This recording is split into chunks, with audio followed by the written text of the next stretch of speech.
Welcome to the Everything's Coming Up Marketing Podcast, where we talk about the good, the bad, and the ugly of marketing and mental health. On this show, oversharing is caring. I'm your host, Amber Rhodes. I hope you enjoy the show.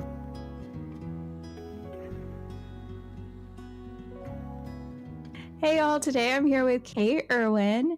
I've known Kate for a little while and I love her, and I think that that's a general sentiment around the internet is that we love Kate. So That's lovely to hear. So I'm here with Kate Erwin, who deals with stress by Making silly TikToks about how I'm feeling. That's my number one. That sounds pretty therapeutic. It is. It is, and having other people on the internet who also feel that way, and then realizing that I'm not alone, that's the best coping mechanism in the world. I love it. Oh, I love that. I feel like too, it's not only is it therapeutic, but kind of like brave. I imagine that maybe you're a millennial, and I'm a millennial who is scared of TikTok, but you are not. I think that I first discovered you on TikTok though. I think that's Oh how I God. first was introduced to you, was you were doing User Jumps TikTok, and I was like, and I loved it, and I was like, why aren't these TikToks picking up more steam, because they're so good? And I think it's just for such a niche audience. But yeah. Oh, thank you. I forgot. I blacked out that I even did that. Well, you were really good, but I understand if it wasn't something that you loved, but you were really good at it. Oh, thank you. A star is born today. I Yeah. had no idea. But yeah, I would say that's my number one way. I also do go to therapy every week. So, I mean, that's like the more traditional coping with stress thing, and very essential and helpful. Don't just make TikToks, but I think for the in between times when you're not in a session and you're not, working with a professional, it definitely helps. Yeah, and we can get into that a little bit later because part of I had a discussion with you about upping your therapy and telling your team that you were upping your therapy, and then other people were like, "Oh, I should do that too." And I think that that's incredible.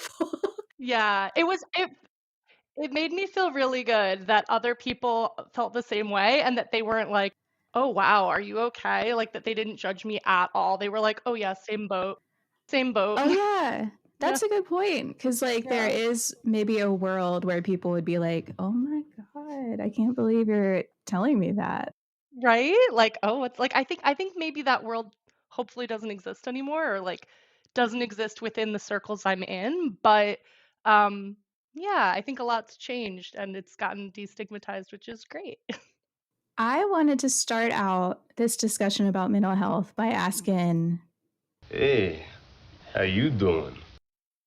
Not great. I would say it's a roller coaster of emotion, and every day is a new adventure, and I don't know what to expect, and I have a spreadsheet with jobs in it that says in case of layoffs, and I'm just like keeping track of companies I like. I know, I know. "You know what? That is really smart." If you're someone who has kind of worst case scenario thinking or whatever you want to call it, realistic thinking, Yeah. in my opinion, then being prepared is one way to fight that anxious feeling. Is you're like, well, you can't get me anxiety because I'm ready for whatever. Exactly. I'm prepared for whatever happens. And I'm trying that. I would say some days it's fine and some days it's not. It really depends. But yeah, Yeah, doing okay. Just slightly stressed all the time about layoffs. No big deal. for sure, for sure. Or I just spent a weekend in Vegas with my best girlfriend, and it was like I was like, "Oh, this is the life I want. I just want to have that vacation life where I'm hiking in the desert and eating fancy food." And then I come back to my real life and I'm like, "Oh, yeah, we are in doing more with less zone, and we are kind of struggling to get the leads that we need and meet our goals." And um yeah, everything just kind of came crashing back when I came back. Oh man, the highest highs and the lowest Yeah. Yep, lows. very much a roller coaster. But not to be too pessimistic. I think a lot of people are experiencing this right now, so it's not That really helps. Speaking of, like, that helps knowing that this isn't just like, I'm with the wrong company, or like I'm with, like, it's like all of the companies are experiencing this. It's not like I'm, in the wrong role. I love marketing, and I'm not gonna give up on the dream, right? Just because it's getting hard right now. But it's a famine time. So Yeah, and I think that, like, I'm guilty of saying do more with less in our marketing, right? Like, yeah, as marketers, we're, like, being told to market our products as something that you can use to do more with less, and then as a receiver of that message, I'm like, "But I don't want to. I'm tired. no. I'm so tired." I'm tired, and like it's like when it says like with less, it's like, well, but I have a capacity, right? Like, and I think actually that's a good way to cope with stress too, is to just set really clear boundaries. And I think um it's a learning thing. It's a learning experience trying to set those boundaries, but just making sure that that you're not doing so much more with so much less that you're burning yourself out, because that's obviously something that can happen very easily. Yeah, and I think that that's something, like, on an organizational level that when we use this language, "do more with less," we don't think about how it affects the individual. So when I hear that, I'm like, "Oh, I have to do absolutely everything I can to keep my job." And then it Yeah. kind of, I spiral, and that's my own Yep. personal journey, is constantly spiraling. But Yeah. it like, we are sending this message that we're doing more with less, but we're never really defining what is enough. It's just do more. There's never Yeah. like do more with less and take care of yourself. And I understand that they're businesses or whatever, but it is kind of like toxic productivity. I feel like we're in kind of an era of toxic productivity. Yeah, and I think, yeah, I mean, obviously, I think for a while it was like growth at all costs was sort of the vibe, especially in tech. Right? Like you want that like hockey stick growth. And Mhm. so now that that's not happening as easily, I think what's lovely is just like steady growth, steady, stable, sustainable growth.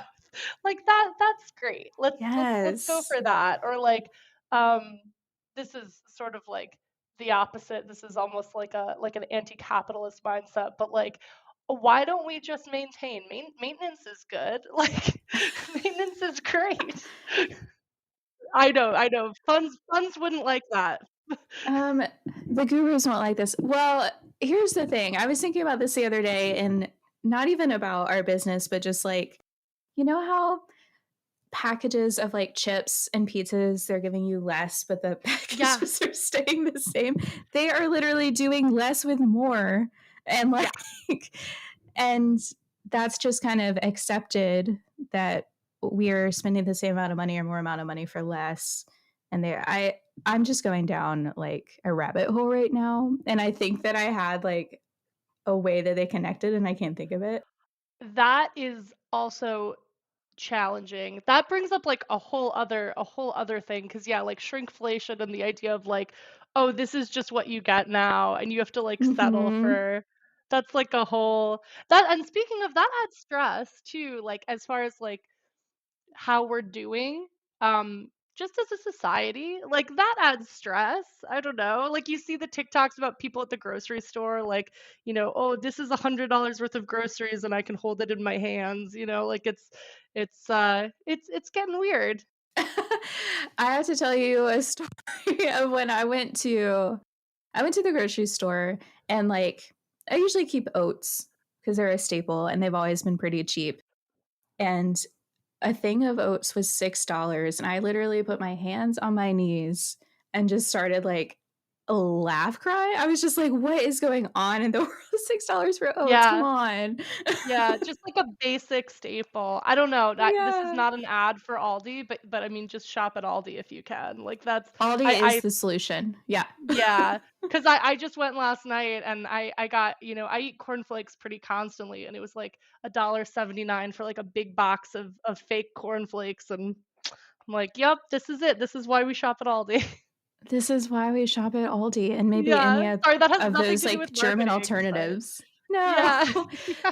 Well, Aldi has really cool marketing, so it's, like, They sort of do. related. It's I sort of like their adjacent. marketing. Plus, this is how you cope with the fact that everybody's getting laid off and, maybe you didn't get a raise this year, which basically means you're Sure. making less money. Like, oh, go shop at Aldi. You'll feel better. Go shop at Aldi. Also, Aldi, if you're hiring, let me know. Please, Aldi. I don't think anybody would be offended. I don't think my current employer would be offended that I would leave for Aldi. Like, who wouldn't leave No. for Aldi? Yeah, that's Exactly. I yeah. agree. You recently did this event called Rebound with Welcome, Thanks to you. thanks to me not being able to fulfill my commitment. And it like, the whole idea behind it was really beautiful, right? So, like, shout out to the people at Welcome for thinking about this, where marketers are being impacted by layoffs at a really high rate. And where's the community around that? It's just kind of like, you're laid off. Now what? And they put together this 2-hour event that had speakers, that had mentors, which you were one of. And can you tell me a little bit about that? Just like the feeling. So we've all been stressed about layoffs. And then we had this like beautiful event around layoffs where you got to mentor people and talk to other people. Tell me about it. So personally, I loved it. It was so far, I mean, this is a big highlight, but it was definitely the highlight of my week, which is saying a lot because I just got back from vacation and it was still a high point. But um, it was just the energy was really there and people were so willing to connect and help each other. I already helped a woman with her resume and gave her like a few jobs to apply to. I have a one-on-one today and then another one tomorrow, just with people, again, who are looking for work. And, my company is not hiring right now, but obviously we all have these networks that can help and that network effect. You really never know who can connect you with what, or also just who has eyes on certain types of jobs, right? Like, not all job openings are well advertised, there's just a lot there. So yeah, it was really helpful, and I'm so glad that I did it. I'm so glad that thank you for telling me about it because I never would have known. Oh yeah, of course. I think that like as a mentor, you were kind of an obvious choice. And then Christina, who I've never met, Christina Lee, I was like, I'd just seen her around and I was like, okay, this lady is awesome. And I think She's that brilliant.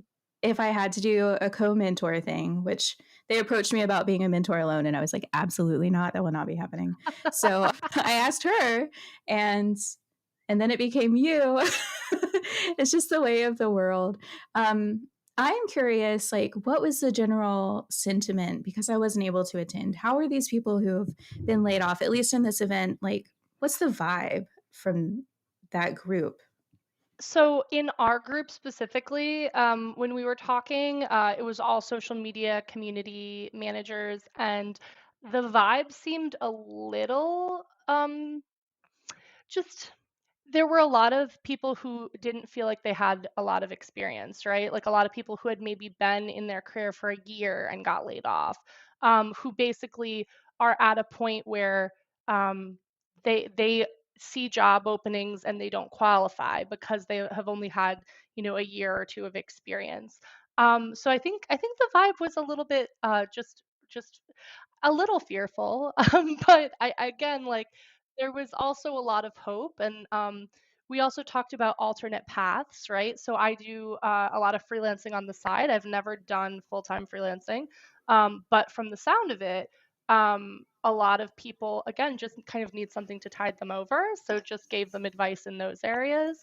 And I think people are realizing that there are maybe other options, right? Uh, and also, there's other industries, right? I mean, I love tech. I don't want to leave tech, but I also think that, there's other industries that are doing fine. I do some freelancing for a construction company.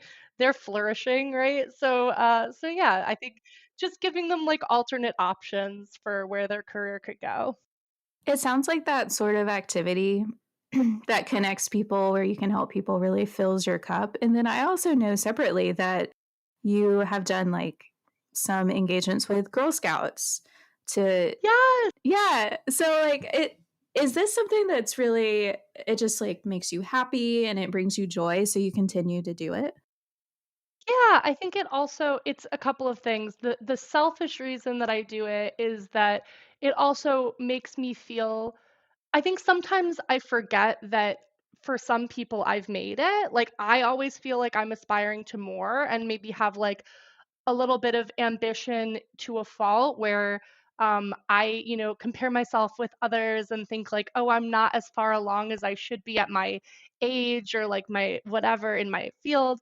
And realizing that I'm where some people want to be and that I can help them get there feels so good. Like like it's just amazing. I think that we forget that there's people again, who you hear this a lot, it's almost a cliche at this point, but, like, that, the things that you know feel like everyone knows them, but, there's people who are maybe, like, you know, still need to learn that or like are just one little step behind you or a little bit younger more junior um and it feels great. I also really care about helping women and girls like not to be like I don't care about helping everybody but like I especially care about helping women and girls because like tech and even marketing I think there are a lot of women in marketing but I would say there's a lot of pay disparity and there's a lot of potential for women to kind of step up and ask for more. Yeah, I agree with that. I was a former employee of Girl Scouts, so when I saw that I was like, "Yay!" Like Scouts It forever. made I me was never a Girl Scout so as a kid happy. though. You weren't? I was not. Oh, It was not like some I was just like the kid that read all the time and watched TV and I didn't really have many friends. And I was like cool with that, but Girl Scouts would have been I think it would have given me from the programs that I helped put on it. I can see that it would have given me a little bit more confidence in my abilities sooner in life, which like yeah. everyone go sign up your girls for Girl Scouts. It's truly an incredible organization. Girl Scouts is great. It's also like I feel like I met a lot of people and bonded with a lot of people that maybe we didn't have as much in common and I wouldn't have gotten to know them otherwise, which was cool. Yeah. Yeah, I loved Girl Scout. I went to Girl Scout camp as a kid. Got to do all the outdoor activities. Yeah, it was really great. But yeah, when I did present to the Girl Scouts, I think I was expecting people to be more excited because like I get to make TikToks for a living and stuff. And I thought that like for high school, middle school girls, that was gonna be like, oh my goodness, that's the coolest. But apparently there's also like a lot of talk about social media and mental health in a negative way, right? Like how negatively social media impacts your mental health. So a lot of the kids were talking about that, and I was like, yeah, I don't know, like. I guess there is a lot of it's very taxing to be a social media manager. I guess I don't recommend it now that I think about it. I don't know. Wow, what a segue. I was going to ask about like let's get into your journey of mental health and wellness and then like how that affects your job, vice versa. And this is like the perfect segue because yes, I'm glad that kids are growing up understanding now that there is that negative effect of social media. I feel like we were the test group, like the guinea pigs. And you're like, you MySpace and you pick your top 8 and those are your favorite people and it's not going to hurt anyone's feelings. I seriously just got chills when you said top 8. I got chills because it was such my I had a little boyfriend and he made somebody else, another lady, the first in his top 8, and it was like a whole thing. Uh, Eventually I was first in his top 8 and I felt like I won, but, like, what is it to rank the people in your life? To rank them? I know. And why top 8? Top 3. Just the top 8. Just the Eight's too many. oh, 8 is too many, 8 is too many. I could not tell you anybody except for my first couple. I could not tell you who they are now. Yeah. Don't remember. I yeah, I have no freaking clue. Anyway, But yeah, speaking about mental health, that was terrible. Terrible for friendships, terrible for relationships, like, no. Terrible for self-esteem. You just felt rejected constantly, even if you were in someone's top 8, yeah. and now we do this now we do social media, this thing that was just like this huge experiment. We do it for a job, you and I. Like that is our job and we make money from it. Yep. So tell me how that does or does not play into your like you're already having a mental health journey on your own and now like work is a part of it. Yeah, I think that the one thing that I struggle with is turning off alerts, right? So like there was one Sunday night where like this dude kind of ruined my night because he was commenting all these negative comments on our page. And it was like something that I felt like I had to deal with right away, right? Because like if even though this man clearly was a troll, and it was actually really funny. He was complaining about our lack of like price transparency, which I know is an actual issue, right? But it's not a call that I can make myself. Like I'm not the person who makes that call. So I said, oh, I'll message you more pricing information. I messaged him. He completely ghosted me. So like I think there are those moments when you just have to realize like the people who are trolling you, most of the time they have their own stuff that they're working on, right? They have their own feelings that they might be projecting onto your brand or your whatever. And it's really hard sometimes not to let it affect you, but again, like just making sure not to check those notifications, right? Take time off, like because they come in 24 hours a day, right? Like it's like you check them first thing in the morning, so just giving yourself space. Um, to just to give yourself because otherwise it's like a 24-hour a day job, which is hard. Yeah. How how hard do you personally set those boundaries? Do you have day like times in a day or certain days where you absolutely don't respond?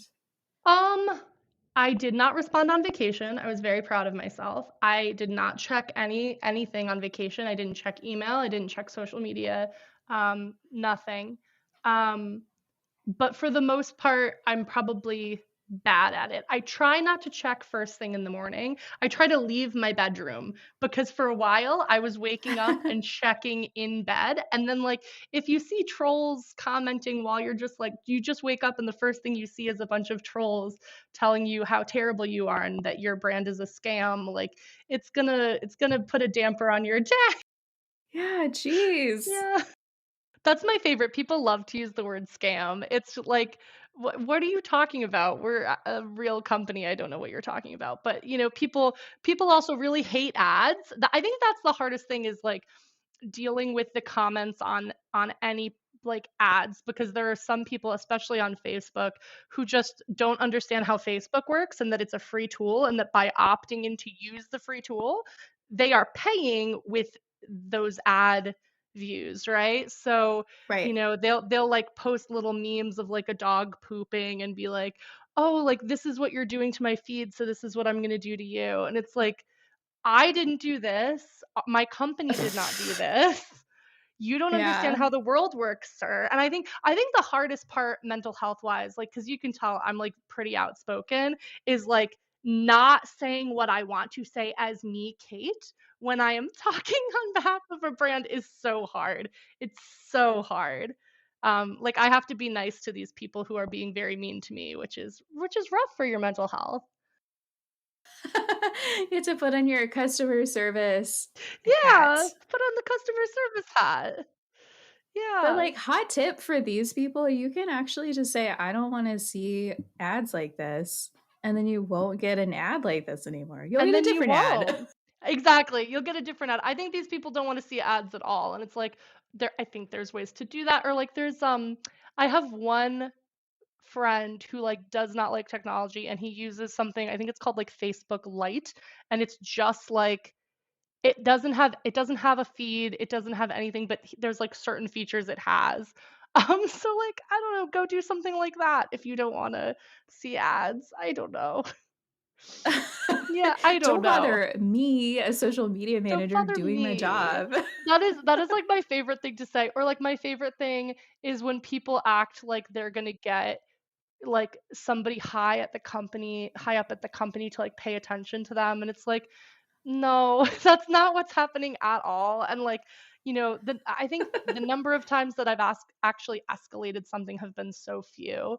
Um, usually you're just berating a social media manager. Yeah. Yeah, you're just being mean to like a pretty nice person, most Yeah. likely. I've never met a social media manager that was horrible. So, No. I don't think you could be. yeah. No, you couldn't be, like, you need to at least know how to, yeah, be a kind and, very forgiving person. That's an interesting question that comes to mind is like, some people are maybe more likely to be teachers and some people are more Yes. likely to be leaders. And it's like, are people like us more likely to be social media managers? Mentally ill, Yeah. nice, Yeah. creative. I think that is like the checklist. It's those 3. There might be a few others. I think for like people who lean toward creators, it's like so like people like me who like TikTok, it's also like showy, performative, like only children, like I was an only child. So like needing attention, attention seeking. Um I call that theater kid energy. yup, yup, I was a theater kid. It Surprise. I doesn't was a surprise me. No. I was a theater kid, and then my true love was spoken word poetry, so, like, I did slam in college, and then I coached my slam team after I graduated from college. I was the coach for a year, and yeah, that's more my energy. It's like not using because 'cause I'm obviously a writer, so, like, a writer performer is, like, the my jam. I love this little tidbit about you doing slam. I like slam. It's great. It's great. It was so much fun. I got to meet so many people from across the country. Yeah, there was a really cool scene. And yeah, I honestly that is uh kind of the perfect blend if you love writing but you also love performing. So anybody who needs to get their fifis out, try spoken word, try getting up at an open mic. Ooh, scary. Yeah. Yeah, it's not for everyone. It's not for everyone, but for No. some people, and I would love to see some marketing related spoken word. I think that could be fun. You. Yeah, It I'll sounds do it. like I'll do it. you I'll could be the fir start the I'll trends. start the trend. Actually, I have a prompt for you because Okay. we were talking right before this, and we are like, what are things that are frustrating you? And one of those was short term thinking. And I feel like a slam poem about short term thinking Mm, in marketing, we would all just snap. I would love that. I would love that. What is the ROI? Like it's like yeah, like I don't know. I think yeah. Oof. Oof, that's a good topic. There's a lot to talk about in that poem for sure. So tell me how you're dealing with the quest for ROI all the time, which actually turns out to be pretty short term thinking. Yeah. So I don't know if I really handle this the best. I would say I'm probably better at complaining about it than finding a solution. But my complaint is that obviously right now we have to, yeah, attribute everything to revenue. That's been a big thing where I am. I think it's probably been a big thing across companies. And the problem with that is that then you're kind of just thinking quarter to quarter and you're not really thinking about what comes later. You're not really thinking about what aligns with the vision for your company. You can get really, into like accepting any customer who will pay you money. That is a big issue too. Is like you have to think about what customers are actually the best fit customers and who you want. Um, in the future, right? Because then if you're just thinking about that immediate ROI, then you might have churn risks down the line. You might have just like no top of funnel for anything. Like you're just kind of going again, like kind of you'll have kind of slow growth. And I think also as a creative person, I just also get personally offended because, like, most of the fun, creative things that do get you that wide top of the funnel, do get you like a larger audience, um, aren't necessarily going to get you all of the customers, right? So, like, right away at least. It Hmm. might be like a longer play. Like, people will hear about you and then you'll be top of mind and then later on. And that's how I think about good marketing is like you're not necessarily like we shouldn't be in sales. Like, we're not in sales. We're not the ones who are closing that deal. We're the ones who are sharing what the problems are and how we can solve them. And we should make everybody aware of that. But the fact like or like my last job before I left was going to give me a revenue target, and I got a job offer the same day I found that out, and I was like, oh, I guess I'll take this job offer. I was on the fence. I was like, should I take it? Oh, you're gonna give me a revenue number to hit? I'm like, I'm a content marketer and social media manager. Like a lot of what I do is well, I'm Yeah. sorry, you can get into it. No, no, no. I was just thinking like, man, that I would probably make the same decision that you made where I never expected to have a revenue target over my head. And then like out of nowhere, me as a social media manager doing organic social media and you want me to bring in revenue like quarterly? That's bananas bonkers. It doesn't make any sense. Or like I try to explain also, so I do like some freelance social media consulting and like if people's goal is to essentially like book demos or like do something like that, I'm like, "Oh, this is not what you want to do because this is not the way to do it." You could maybe run a paid campaign, you could but like organic social media is not how you do it. So yeah, I think it's just it's tricky because I think, yeah, a lot of people do um, think of social media a few different ways. One is they know that they should be doing it, but they don't really care about it. So they're like, oh, this is something that we just want to make sure it's covered, but we don't actually care beyond that. What is fun is getting clients who are like that, but who just are chill and just give you like you get a retainer every month and you can just like maintain. I do love that. I love that so much. There's nothing wrong with that. Yeah. But they don't fully understand the potential that there is, right? And then there's people who think, oh, like organic social media, I should be able to generate mass amounts of leads and like, you know, book lots of meetings. And it's not really for that either. So sorry, we went down like a different path. But it's just No. I think it's frustrating at this time to be a social media manager because people don't understand it already. Yeah, there's like people don't understand it. Now they're adding expectations that aren't really realistic to it. And then the added stress of kind of sometimes in a job like social media, organic content, people, you're constantly having to explain how and why it works. So in my last job, I had a similar thing where it was just like, my manager wanted to know I was a content strategist and I did a lot of SEO writing. And she was like, well, isn't why don't we have more traffic this month compared to last month? And all I was doing was organic content. And I was like, well, I have no idea because month to month or like even week to week, like getting that granular, wanting to know why and explaining the why. I was like, I take that up with Google. I have no clue. And it was just like, I felt like I was fighting for my life, like just trying to explain that what I'm doing had a long term positive effect. And that adds a lot of stress where social media right now, we're having to explain our jobs a little bit more, defend our jobs, defend our strategies a little bit more. Are you Yeah. feeling that same pressure? Absolutely, absolutely. And as someone who does both, yeah, organic content for our blog and organic social media, basically all the organic things, trying to share why it's very important that we grow these to make things sustainable, and also trying to show that, hey, things don't happen overnight, or like with like an article, you know, it's not going to take off for a while. Like there's a lot of things that have to happen for it to take off and it's going to take a few months so we end up like um you know reporting on things that happened a few months ago and showing those trends, or just reported at the end of the year for the entire year. And it's a little bit easier to present then. But when we are in this crunch where we're like kind of adjusting week to week and really trying to like ramp up week to week and like kind of fighting for our lives, right?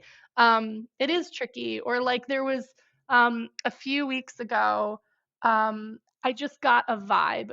It's not, there's no facts here. I just got a vibe in my one-on-one with my manager that like he needed me to step it up, right? In terms of sharing results and how I share results. And so I did it. I put together a whole presentation. It worked out, but like the stress that week was so heavy because I was like, I've been there for a year. At this point, I would try to be normally, I would try to be like negotiating a raise or a promotion or whatever. And instead, I'm literally just fighting really hard to just keep my job.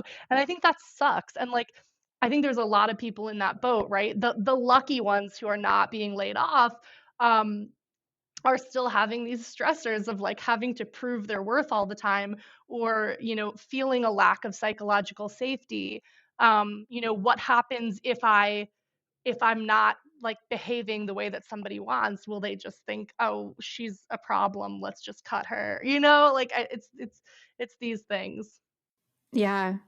Those are very real and valid concerns. And I think like there's some things that you can do in the long term to help yourself recognize that like one, it's not your fault really if you get laid off, and then to understand how to present yourself better. Like it's not about numbers, it's about storytelling. There's stuff like that that we can do long term, but it does nothing to know these things and to like have a hype file, like to have all these things and then to be in the moment and you're like, I'm not doing enough. What do I need to do to keep my job? And really just kind of like, yeah, going down that rabbit hole feeling like I need to protect this job at all costs. Yeah. Yeah. And also, like, I don't know if other people are doing this too, but like, I refuse to only have one job. And actually, when I got this job, it was in the contract that I, wouldn't have any other sources of income. And I made them remove that language because I was like, no, I have monthly clients on retainer. I'm not getting rid of them. And at this point, I've even taken on a couple of new clients because, like, as soon as our company started laying people off, I was like, I need a backup plan. I need backup income. But then you end up potentially burning yourself out, right? So it's like having that balance of, okay, I want to keep like my options open. I want to have other revenue streams just in case I get laid off, but also I have to step it up here. And now I'm doing the work of three people. So how do you do that? And it's really hard to do without burning out. I think like the things that matter, like I said, like I've increased my therapy. I'm just talking about it a lot. I'm talking about it with people like you, just like peers who just make me feel less alone. I think that's so helpful. Um, but yeah, it's tough. It's a tough time because you don't know, you don't feel like you're making the right choices because there's no good choice, you know? Yeah. Can you tell me about the moment? Maybe not the moment, but what kind of prompted you to up your therapy sessions? That's a good question. I increased them. I increased them in January because we had a meetup with the US team. We're a very small US team. We're a bigger company, but in the US, we only had a dozen people. And then the week after, some of the people who were on that retreat got laid off. And I just Ah, felt very crushed. And I felt like confused and also just very insecure, right? Because like we were all having a great time, everything seemed good, we were talking about the future, and then all of a sudden three of our team members got laid off right after we had seen them and in person and bonded. So for me, I was like, oh, I need to talk to somebody more often because that week I don't think I got very much done at all. I did a lot of sleeping and a lot of crying, like, and not to be weird, but like I just like And again, like it seems weird and self-indulgent because it's like, well, my job was safe, but like I think it's okay to have feelings for your coworkers that you right? Like that you miss and I think that they'll all be fine, but I don't think they have jobs yet. It's been a month. Hmm. So yeah, so yeah, that week we also the remaining people in the US all kind of got on calls a lot. Like we were in constant communication. We were really leaning on each other. And I think that's one of the biggest things is just to lean on the people that you have and the people that you know that you can trust and that you have that psychological safety with, that you can be open and not fear for anything like your job or your livelihood. Yeah. That makes me think of an interesting question, which is that, like, when I started my job at user gyms, I had already been talking about mental health very openly. And like when I say mental health, I also mean my mental illnesses, Yeah. plural. I've been talking about them openly because I had decided that never again would I not talk about them because it only negatively impacted me. So at what point did you decide that it was important? Like, was there a point, or you were just kind of always open about this and you were always talking about mental health at work? I think I've always been open, but I say that, but I have only recently gotten my anxiety. I shouldn't say under control because like it's not it's kind of uncontrollable. I've Mm. recently gotten better at coping with my anxiety disorder and having way fewer panic attacks. But no, like as soon as I started having panic attacks. Especially there was, I think it was maybe 2018. I was having them probably like a couple times a month. And I was very open with at least like the coworkers I was close with. I probably wasn't open with everybody. And actually, I don't think I was open with my boss. I think that I just said something like, "Oh, I'm sick," or like, "Oh," like I think that there were some people that I used like I thought I was worried that if people knew that I was having panic attacks, they would think I, like, couldn't handle it or, like, couldn't cut it, right? Because Exactly. there's that Yeah. vibe of, like, if you're unstable or, like, if you're right, then you're not reliable and you're not, like, a good fit.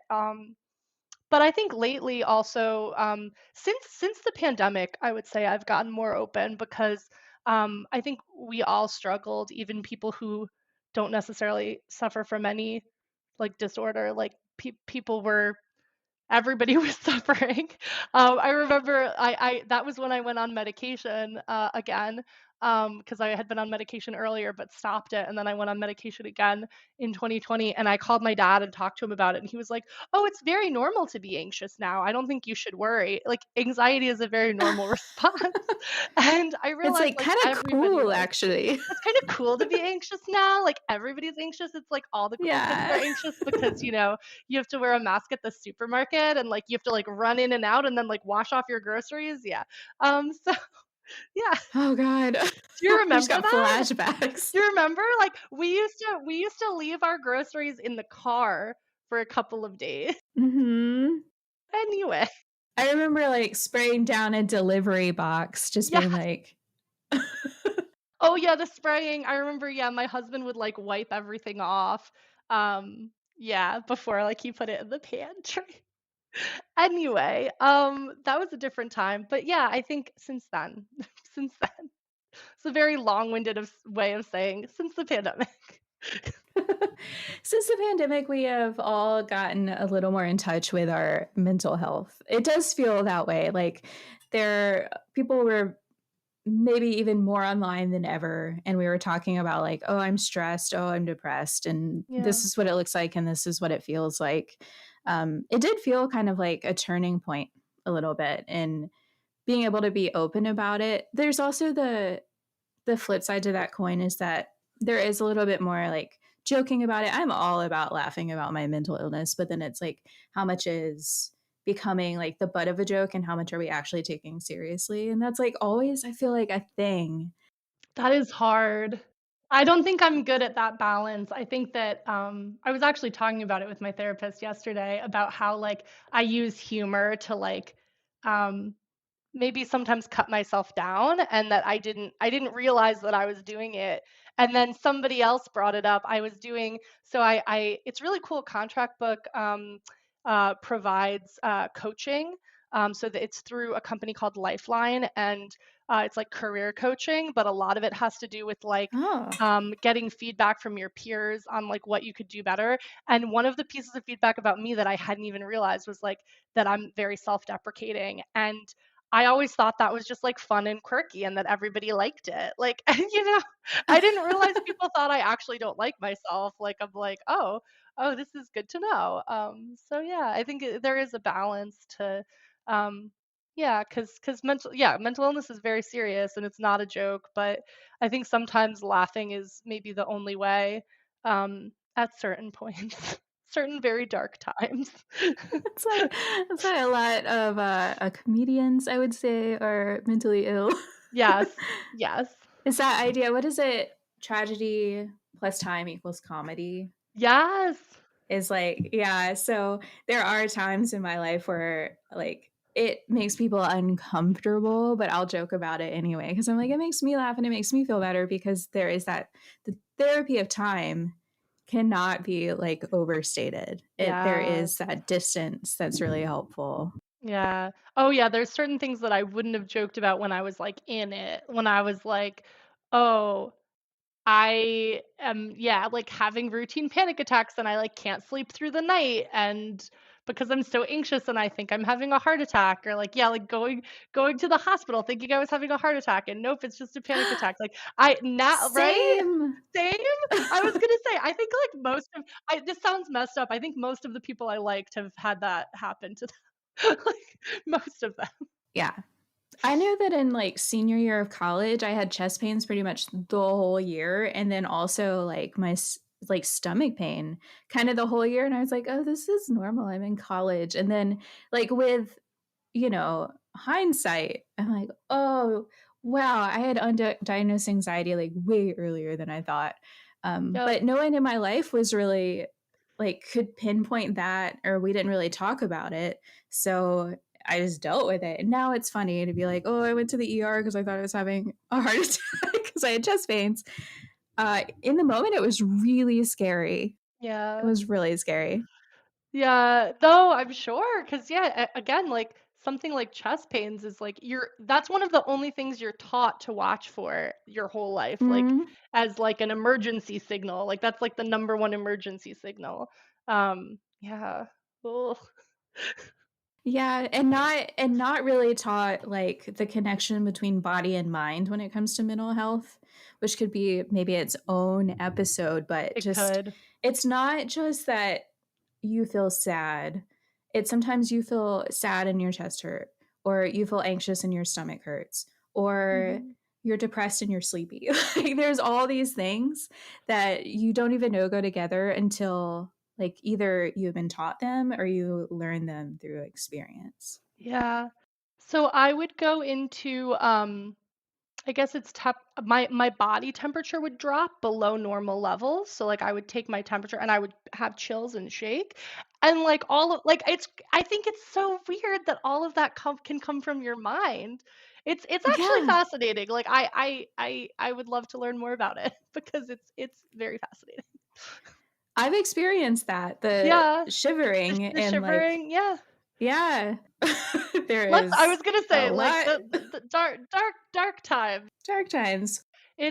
Actually, I'm very proud of myself for not having a panic attack yet in 2023. Not that I should say I'm proud of myself because like I shouldn't have feelings about it. My therapist and I talk about this a lot too, which is like that you should obviously give yourself grace. And I think one of the worst things that you can do with any issues that you're having is to judge it, right? So but I have a really hard time not judging it, right? So like I judge it positively if I'm like, "Oh, I haven't had a panic attack in a while. I must be great." And then, in the moment if you're having one being like berating yourself and not being kind. So Yeah, let's all be kind to ourselves and give ourselves grace at this and every time, right? I love that. Yeah.